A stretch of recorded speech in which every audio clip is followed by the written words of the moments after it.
공항에 레드카펫이 깔렸습니다. 그것도 단 한 사람을 위해서요. 한복을 입고 퍼스트 클래스에 나타난 한국 여대생. 승무원은 그 옷이 불쾌하다며 탑승을 거부했고 항공사 매니저는 이코노미로 가라고 말했습니다. 그런데 그녀가 전화를 걸고 몇 분 뒤 공항 전체가 멈춰섰습니다. 미국 국무부 CNN 그리고 뉴욕 외교관들까지 줄줄이 등장한 그 현장. 도대체 이 여성의 정체는 무엇이었을까요? 그리고 그녀가 입은 한복, 왜 문화재로 불렸던 걸까요? 지금 바로 알아보시죠. 잠깐 영상을 끝까지 시청하시고 재미와 감동이 있었다면 구독과 좋아요 꼭 눌러주세요. 저는 이아름 25살입니다. 뉴욕 JFK 공항 출국장에 서 있는 지금 심장이 미친 듯이 뛰고 있었죠. 5년간의 유학 생활이 끝났습니다. 드디어 한국으로 돌아가는 날이었습니다. 그런데 오늘 저는 특별한 결심을 했죠. 바로 할머니가 손수 지어주신 한복을 입고 비행기에 탑승하는 것이었습니다. 거울에 비친 제 모습을 보니 가슴이 뭉클했습니다. 연분홍 치마가 걸을 때마다 우아하게 흔들렸죠. 저고리에는 할머니가 한 땀 한 땀 수놓은 매화자수가 영롱하게 빛났습니다. 붉은빛이 도는 고름은 마치 나비가 날갯짓하는 것처럼 곱게 메어져 있었죠. 사실 이 한복은 평범한 옷이 아니었습니다. 할머니께서 돌아가시기 전에 저를 위해 마지막으로 지어주신 작품이었거든요. 공항을 걸어가는데 사방에서 시선이 쏟아졌습니다. 누군가는 감탄하며 쳐다봤고 또 누군가는 신기한 듯 핸드폰을 꺼내 사진을 찍었죠. 한 백인 할머니가 다가와 물었습니다. 오 마이 갓, 정말 아름다운 드레스네요. 어디서 구입하셨나요? 저는 미소를 지으며 대답했습니다. 이건 제 할머니가 직접 만드신 한국 전통 의상이에요. 한복이라고 부르죠. 할머니는 눈을 반짝이며 감탄했습니다. 놀라워요. 마치 예술작품 같아요. 퍼스트 클래스 체크인 카운터에 도착했을 때 직원의 눈이 동그랗게 커졌습니다. 아마도 한복을 입고 퍼스트 클래스에 탑승하는 승객은 처음 봤을 거예요. 여권과 티켓을 건네며 저는 속으로 생각했습니다. 할머니가 이 모습을 보셨다면 얼마나 기뻐하셨을까. 돌아가시기 전 할머니는 제 손을 꼭 잡고 말씀하셨죠. 아름아, 이 한복은 네가 가장 특별한 날에 입었으면 좋겠구나. 세상 어디를 가든 당당하게 우리 것을 사랑하는 사람이 되어라. 체크인을 마치고 라운지로 향하는 발걸음이 가벼웠습니다. 유학 생활의 마지막 날 할머니의 사랑과 정성이 담긴 한복을 입고 고국으로 돌아간다는 것. 이보다 더 완벽한 마무리가 있을까요? 하지만 저는 곧 일어날 일들을 전혀 예상하지 못했습니다. 앞으로 몇 시간 동안 제가 겪게 될 일들이 얼마나 충격적인지 그리고 그것이 어떤 파장을 일으킬지 꿈에도 몰랐죠. 라운지 입구에 도착했을 때 예상치 못한 일이 벌어졌습니다. 검은 정장을 입은 직원이 저를 막아섰죠. 죄송합니다만 이 복장으로는 입장이 어렵습니다. 순간 제가 잘못 들었나 싶었습니다. 네. 무슨 말씀이신가요? 직원은 불편한 표정으로 말을 이었습니다. 라운지에는 엄격한 드레스 코드가 있습니다. 다른 고객님들이 불편해하실 수 있어요. 저는 최대한 침착하게 설명했습니다. 이건 한국의 전통 의상입니다. 제가 퍼스트 클래스 티켓을 가지고 있는데요. 하지만 직원은 단호하게 고개를 저었죠. 그때 매니저가 나타났습니다. 금발의 중년 백인 여성이었는데 저를 위아래로 훑어보더니 코웃음을 쳤습니다. 이런 복장은 전통 의상으로 인정되지 않습니다. 한국에서도 결혼식이나 특별한 행사에만 입는 옷 아닌가요? 제 얼굴이 화끈거렸습니다. 분노보다는 당황스러움이 더 컸죠. 맞습니다. 특별한 날에 입는 옷이에요. 그리고 오늘이 바로 제게는 특별한 날입니다. 매니저는 비웃듯 한숨을 쉬었습니다. 다른 옷으로 갈아입고 오시면 입장시켜드리겠습니다. 아니면 이코노미 라운지를 이용하세요. 거기는 아무나 들어갈 수 있으니까요. 주변 사람들이 웅성거리기 시작했습니다. 몇몇은 동정적인 시선을 보냈고 또 다른 이들은 호기심 어린 눈빛으로 상황을 지켜봤죠. 일본인으로 보이는 한 여성이 속삭였습니다. 정말 아름다운 한복인데 왜 저러지? 저는 깊게 심호흡을 했습니다. 할머니가 주신 이 한복을 벗을 수는 없었습니다. 저는 이대로 탑승하겠습니다. 라운지는 이용하지 않을게요. 하지만 이것은 시작에 불과했습니다. 매니저가 무전기로 누군가와 통화를 하더니 저를 보며 차갑게 말했죠. 항공사 규정상 부적절한 복장으로는 퍼스트 클래스 탑승이 불가능합니다. 좌석을 다운그레이드 하셔야 할 것 같습니다. 저는 믿을 수가 없었습니다. 한복이 부적절한 복장이라니요? 이게 정말 21세기 뉴욕에서 일어나는 일인가요? 제 손이 부들부들 떨리기 시작했습니다. 하지만 저는 참았죠. 아직 싸움은 끝나지 않았으니까요. 게이트 앞에서 기다리는 동안 불안감이 계속 커졌습니다. 아니나 다를까 탑승 직전 승무원이 저를 불러 세웠죠. 빨간 스카프를 맨 금발의 여성이었습니다. 손님, 잠시만요. 또 시작이구나 싶었습니다. 기내 안전 규정상 이런 복장은 문제가 될 수 있습니다. 비상시 대피에 지장을 줄 수 있어요. 저는 어이가 없어서 웃음이 나올 지경이었습니다. 치마가 발목까지 오는 것도 아니고 어떻게 대피에 지장을 준다는 거죠? 제가 하이힐을 신은 것도 아니잖아요. 승무원은 단호했습니다. 그리고 퍼스트 클래스의 품격에도 맞지 않습니다. 다른 손님들께서 불쾌해하실 수 있어요. 이코노미로 좌석을 변경해 드릴 수 있습니다. 주변 승객들이 수군거리기 시작했죠. 그때 한 승객이 나섰습니다. 이게 무슨 일이에요? 저 아름다운 옷이 왜 문제가 되는 거죠? 프랑스 억양이 섞인 영어를 구사하는 중년 남성이었습니다. 이어서 다른 승객도 거들었습니다. 정말 아름다운 전통 의상인데 이런 대우를 받아야 하나요? 이건 명백한 차별이에요. 몇몇 승객들이 핸드폰을 꺼내 상황을 촬영하기 시작했죠. 한 흑인 여성이 큰 소리로 말했습니다. 이거 다 녹화하고 있어요. 이건 문화적 차별이고 인종차별이에요. 저는 떨리는 목소리로 말했습니다.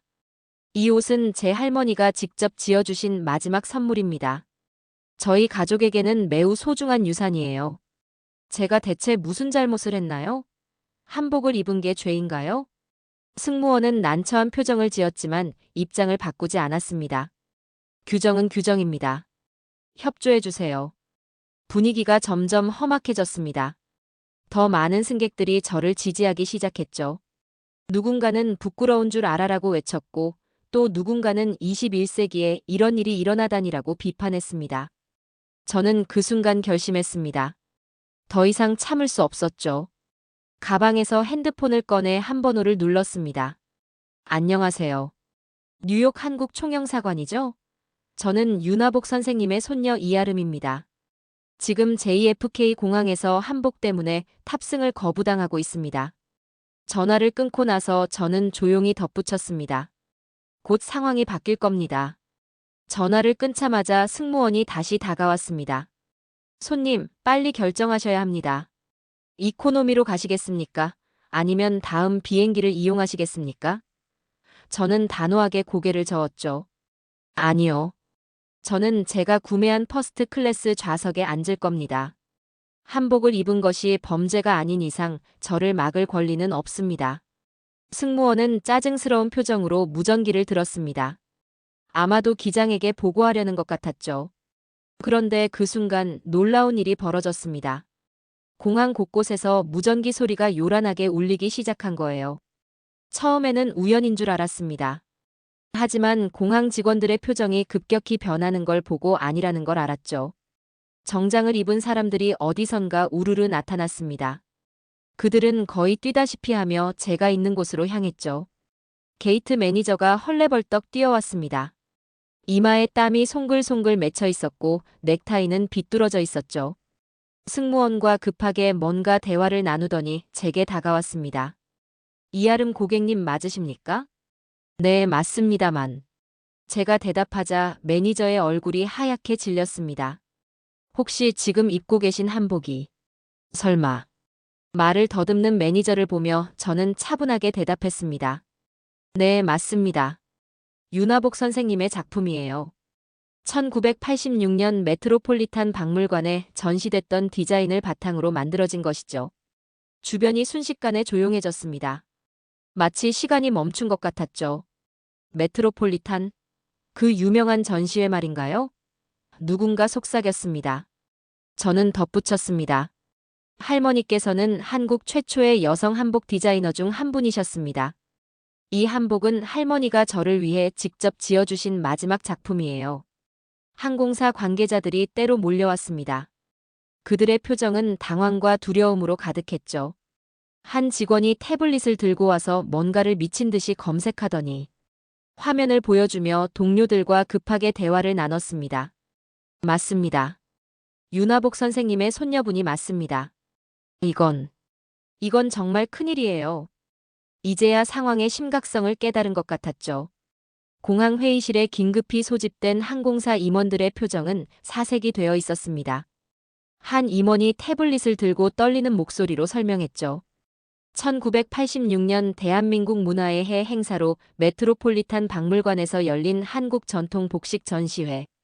당시 가장 주목받은 작품이 바로 윤하복 선생님의 한복이었습니다. 다른 임원이 물었습니다. 그게 왜 문제인가요? 첫 번째 임원이 한숨을 쉬며 대답했죠. 윤하복 선생님은 단순한 디자이너가 아닙니다.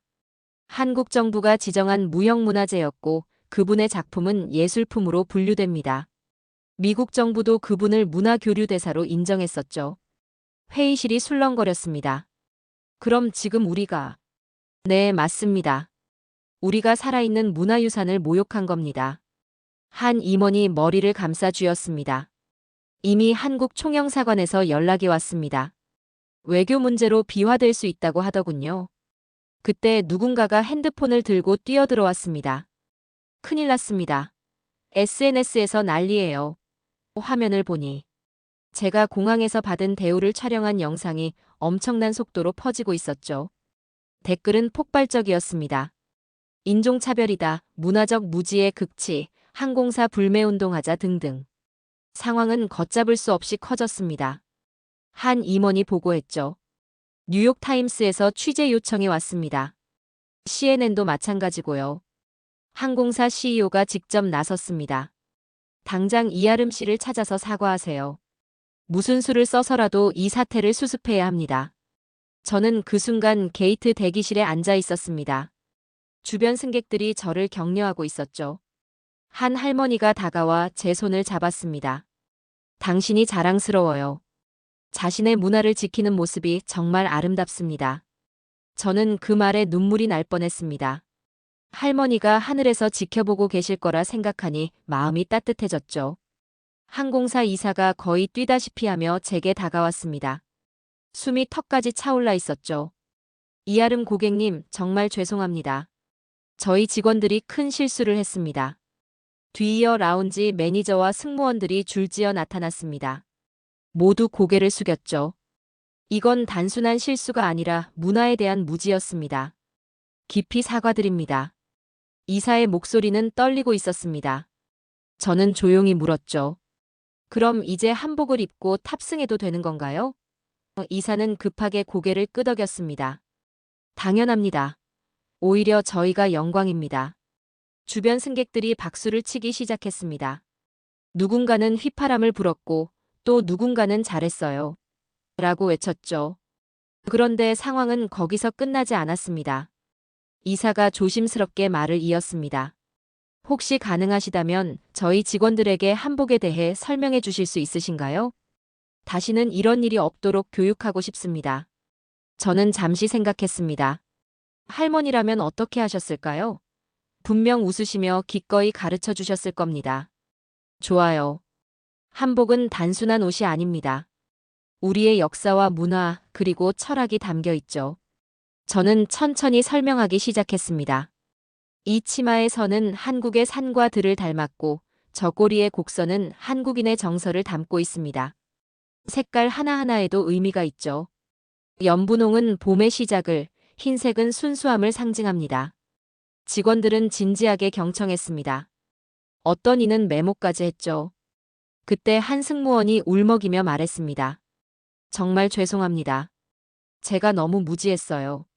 이렇게 아름답고 의미 있는 옷을 단지 이상하다고 판단했다니. 저는 그 승무원의 손을 잡았습니다. 괜찮아요. 이제라도 알게 되었으니 됐죠. 서로 배우면서 살아가는 거예요. 갑자기 공항 전체에 안내방송이 울렸습니다. 승객 여러분께 양해 말씀드립니다. 현재 특별한 상황으로 인해 출발이 지연되고 있습니다. 사람들이 웅성거렸죠. 무슨 일인가 싶었습니다. 그런데 곧 놀라운 광경이 펼쳐졌습니다. 정장을 입은 사람들이 레드카펫을 깔기 시작했습니다. 그리고 어디선가 나타난 외교관으로 보이는 사람이 제게 다가왔죠. 이아름 씨, 안녕하세요. 저는 미국 국무부 문화교류 담당관입니다. 저는 깜짝 놀랐습니다. 네. 국무부요? 네. 윤하복 선생님은 1986년 한미 문화교류에 큰 기여를 하신 분입니다. 그분의 손녀께서 이런 대우를 받으셨다는 소식에 저희도 놀랐습니다. 그가 정중하게 인사했습니다. 미국 정부를 대표하여 사과드립니다. 주변 사람들이 모두 놀란 표정으로 상황을 지켜봤습니다. 누군가는 이게 실화냐고 중얼거렸죠. 그때 한국 총영사관 직원들도 도착했습니다. 이아름 씨, 괜찮으십니까? 할머님께서 살아계셨다면 정말 자랑스러워 하셨을 겁니다. 비행기 기장이 직접 나와 인사했습니다. 이아름 고객님, 오늘 저희 비행기에 탑승해 주셔서 영광입니다. 특별히 기내 방송으로 한복의 아름다움에 대해 소개하고 싶은데 허락해 주시겠습니까? 저는 고개를 끄덕였습니다. 그 순간 한 어린아이가 엄마 손을 잡고 다가왔습니다. 언니, 정말 예뻐요. 나도 이런 옷 입고 싶어요. 아이의 맑은 눈을 보니 가슴이 뭉클했죠. 저는 무릎을 꿇고 아이의 눈높이에 맞췄습니다. 그럼 언니가 한국에 가서 예쁜 한복 하나 보내줄게요. 이 모든 상황을 지켜보던 승객들이 하나둘 일어나 박수를 치기 시작했습니다. 어느새 게이트 전체가 박수 소리로 가득 찼죠. 누군가는 브라보를 외쳤고 또 누군가는 뷰티풀 이라고 환호했습니다.